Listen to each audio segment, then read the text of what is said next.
Shalom saudara-saudari dan jemaat yang dikasih dalam Tuhan. Kembali lagi dengan renungan hari ini, judul Pilihan Manusia Tercipta Saat di Tengah-tengah.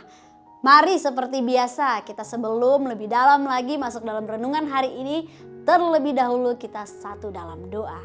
Mari bersama kita berdoa. Sungguh kami bersyukur Tuhan punya Allah yang seperti Engkau yang selalu menyediakan hari baru untuk kami. Terima kasih Tuhan Yesus. Untuk rasa syukur kami Tuhan, kami mau belajar untuk merenungkan firman-Mu dan mau menghidupi firman-Mu. Tolong kami Tuhan agar kami saat mendengarkan renungan hari ini kami boleh fokus dan tertuju hanya untuk Engkau saja Tuhan. Demi nama Yesus kami berdoa. Amin. Saudara yang dikasih dalam Tuhan, ayat firman Tuhan dan renungan hari ini terambil dari Yohanes ayat pasal yang 11 ya. Yohanes pasal 11 ayat 25 dan ayat 26.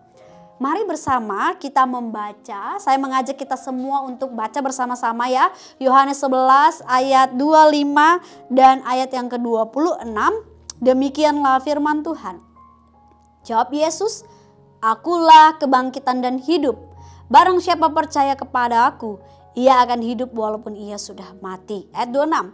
Dan setiap orang yang hidup dan yang percaya kepadaku tidak akan mati selama-lamanya. Percayakah engkau akan hal ini?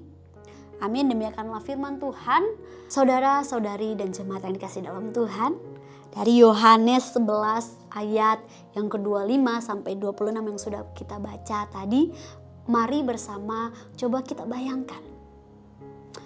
Jadi ya, kematian akan terjadi, tubuh dan jiwa kita akan terpisah, dan kemudian apa? Kemudian ada sejenis penghakiman. Yohanes menyebutkan ada tahta putih yang besar untuk penghakiman di Wahyu. Yesus berkata tentang memisahkan domba dengan kambing di Matius 25 dan Paulus menyebutnya tahta penghakiman Kristus sepanjang perjanjian baru.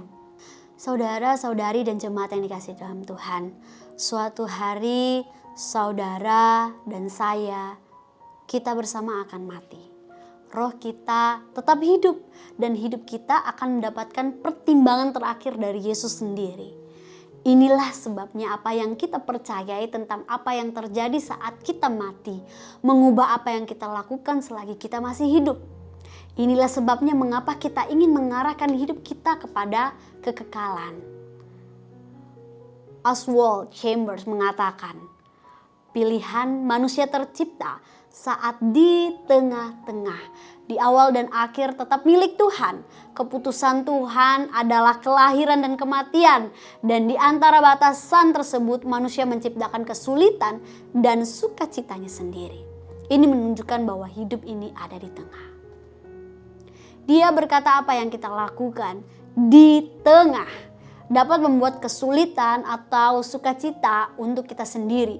Hal tersebut berlaku bukan saja untuk hari ini atau besok, tapi juga untuk selamanya. Saudara, saudari jemaat yang kasih dalam Tuhan, satu hari nanti tubuh kita akan mati. Tapi Yesus berkata, setiap orang yang hidup dan yang percaya kepadaku tidak akan mati selama-lamanya. Hidup di antara tekanan dua kebenaran ini yang dimaksud oleh Chambers sebagai di tengah. Cara kita hidup setiap harinya di tengah-tengah adalah bukti terbaik kalau kita percaya apa yang Yesus katakan dan lakukan tentang akhirnya. Kita perlu hidup dengan desakan, mengetahui bahwa hidup kita ini pendek dan penting tentang apa yang kita percayai, kepada siapa yang kita cerita, dan bagaimana kita hidup. Tetap saja, kita yang ada di dalam Kristus juga harus hidup dengan damai sejahtera, harapan dan ketenangan rohani karena mengetahui bahwa roh kita tidak akan pernah mati. Saudara-saudari dan jemaat yang dikasih dalam Tuhan, sebagai refleksi lanjutan, mari kita bersama pertimbangkan bagaimana melalui apa yang saya percayai tentang akhir mengubah cara saya hidup di tengah-tengah. Amin. Mari kita bersatu dalam doa.